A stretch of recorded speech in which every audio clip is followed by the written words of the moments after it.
جمعتكم مباركة. المهم شاهد المقطع الأخير. أبوك يوم الجمعة لما يكون مأجز وقاعد في البيت ما بيجمعه ولا شغلة ولا عمله، شاهد وموت الضحك مع العم شعفول حبب قلبي. شاهد للأخير. وين جاء هذا شعفول الجني؟ شعفول عادوا شغله ناقد. قوم هابا ها ما هو يابا، قوم ساعدني اليوم معيشون، اليوم ما معنا، اليوم جمعة عطلة إجازة.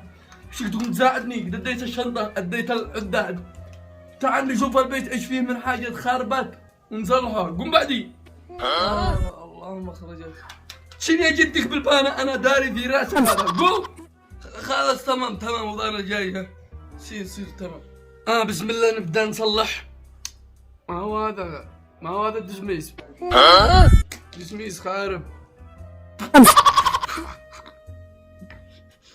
المهم بسم الله. شوف يا بني، شوف يا شعفول، تعلم الخبرة من ابوك له 6 سنين في هذا المجال ولا حد قال ولا صلحت حاجة الحمد لله. شوف تشبك هذا السلك هنا اوكي، طرف الام 3 وتمسك وتجيب السلك الثاني وتشبكه طرف الام 3 الثاني. وشوف يلا نشغل.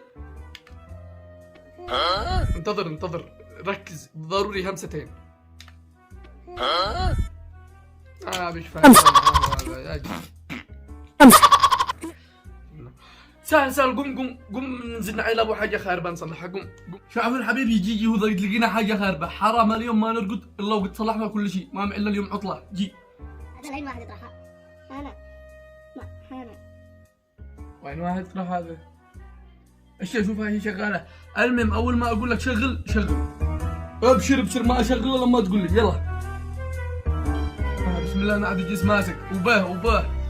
بسم الله جرب شغل.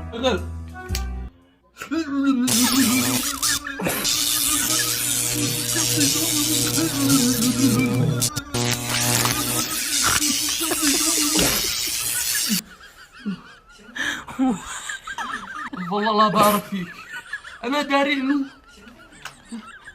كله عملك ما بتقدر تصلح يا كلب.